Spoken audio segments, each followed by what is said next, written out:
Good evening दोस्तों, कैसे हो आप। आई होप आप खुश होंगे, हेल्दी होंगे, हैप्पी होंगे। आज हम शुरू करने जा रहे हैं अपना प्रेजेंट परफेक्ट कंटिन्यूस की क्लास। जैसा कि हम पहले कर चुके हैं, टेंस क्या होते हैं, प्रेजेंट इंडेफिनिट टेंस हमने किया, उस देन हमने प्रेजेंट कॉन्टिन्यूस टेंस किया, फिर प्रेजेंट परफेक्ट टेंस किया, और आज हम करेंगे present perfect continuous tense. Present perfect continuous, देखो नाम से ही पता चल रहा है, ये परफेक्ट और कॉन्टिन्यूस, प्रेजेंट परफेक्ट का और कॉन्टिन्यूस दोनों का मिक्स होता है, ठीक है ना। तो इसमें हम जो है हेल्पिंग वर्ब क्या यूज करते हैं, हेल्पिंग हम वर्ब हम यूज करेंगे इसमें हैज और हैव, जैसा कि हम परफेक्ट में करते थे। लेकिन इसमें क्या लग जाएगा, इसके साथ been, has been, have been. Helping verb subject के अकॉर्डिंग लगेगी। अगर सब्जेक्ट सिंगुलर है, ही शी इट है, और सिंगुलर सब्जेक्ट है तो हम हैज बीन लगाएंगे। अगर सब्जेक्ट में आई वी यू और प्लूरल सब्जेक्ट है तो हम हैव बीन का यूज करेंगे। इतना क्लियर है। और वर्ब की फॉर्म कौन सी फॉर्म लगेगी इसमें, वर्ब की फॉर्म लगेगी फर्स्ट फॉर्म और प्लस आई एन जी, क्योंकि ये कंटिन्यूस का भी मिश्रण है तो वर्ब की फर्स्ट फॉर्म के साथ आई एन जी लगेगा। किस तरह के सेंटेंस होते हैं ये, इसमें टाइम का प्रयोग होता है इस टेंस में। ये कोई भी काम हम जब कहते हैं ना, जैसे शुरू हो चुका है वो भी आएगा इसमें, और अब तक जब हम बात कर रहे हैं अब तक भी वो कंटिन्यू हो रहा है। जैसे सुबह से बारिश हो रही है, ठीक है ना, वह 2 घंटे से पढ़ रहा है। तो इसमें अगर हम कहें से रहा है का यूज होता है इन सेंटेंस, इस टेंस में, तो उसको हम कहेंगे प्रेजेंट परफेक्ट टेंस। और किसका से रहा है, क्योंकि टाइम का यूज होता है तो हम इसमें क्या यूज करते हैं, सिंस और फॉर का यूज करते हैं। सिंस का और फॉर का यूज करते हैं। सिंस और फॉर कहाँ लगाया जाता है वो मैं आपको बताऊंगी, ठीक है। और स्ट्रक्चर कैसे बनेगा इसमें,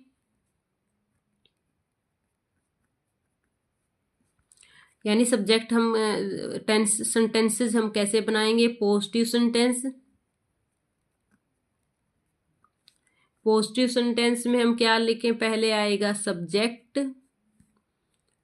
has, have according to subject, then been, then verb की फर्स्ट फॉर्म के साथ आई एन जी, ठीक है।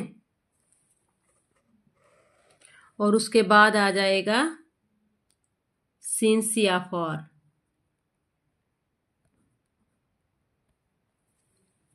उसके बाद क्या आ जाएगा, सिंस या फॉर, देन ऑब्जेक्ट। और नेगेटिव में कैसे बन जाएगा,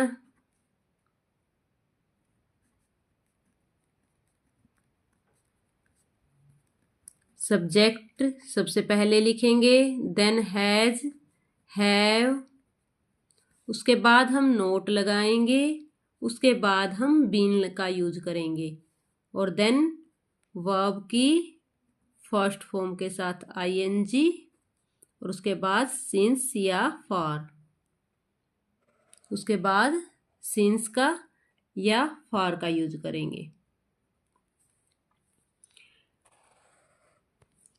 इंटरोगेटिव में कैसे आएगा,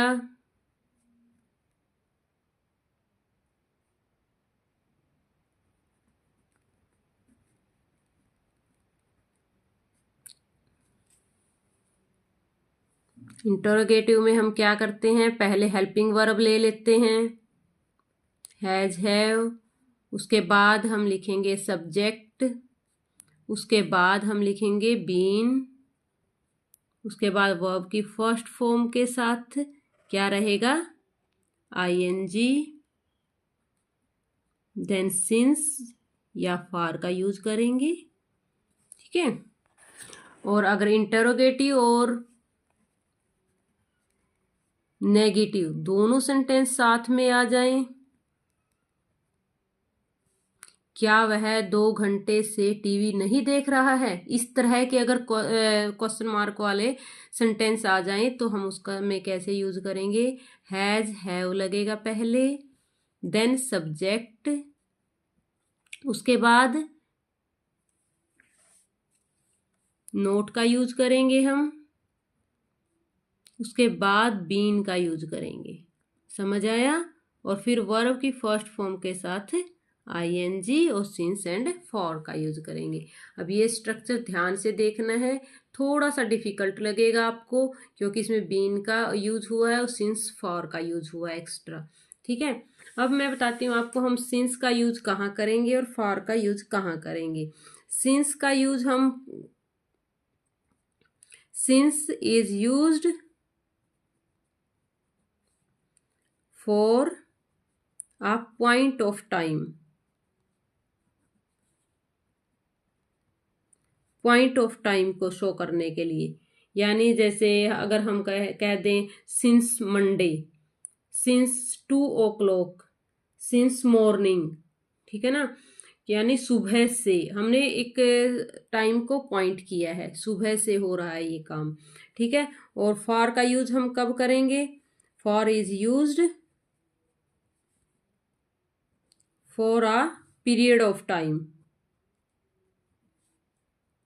period of time, period of time कैसे, for several year, for 5 days, for 2 weeks, 2 हफ्ते से ये काम हो रहा है, या 2 साल से कोई भी काम हो रहा है। जैसे वह 2 घंटे से पढ़ रहा है, ये नहीं पता मॉर्निंग में पढ़ रहा है या सुबह या शाम, उसका कोई फिक्स टाइम नहीं होता। ठीक है, 2 घंटे से पढ़ रहा है तो हम वहाँ क्या यूज करते हैं, फॉर का यूज करते हैं। अगर हम ये कहें कि वो 2 बजे से पढ़ रहा है तो हम वहां पे सिंस का यूज करेंगे। समझ आया। यानी जब हम पॉइंट ऑफ टाइम की बात करेंगे तो सिंस का यूज करेंगे, और जब हम पीरियड ऑफ टाइम की बात करेंगे तो फॉर का यूज करेंगे। चलो एक एग्जांपल से समझ लेते हैं इसको।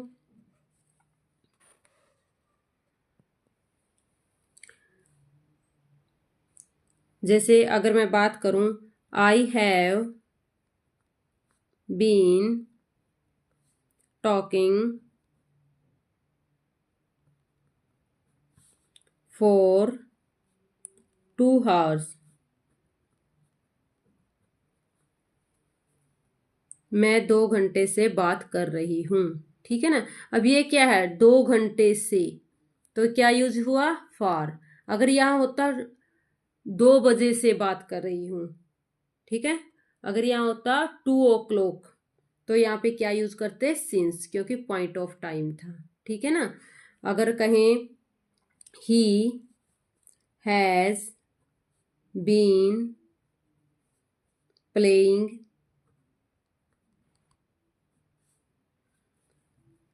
सिंस मॉर्निंग, वह सुबह से खेल रहा है। अब सिंस आ गया क्योंकि मॉर्निंग को पॉइंट किया उसने सुबह से, तो हमने क्या यूज किया, सिंस। ठीक है, तो इस तरह से हम इसमें सेंटेंस बनाएंगे।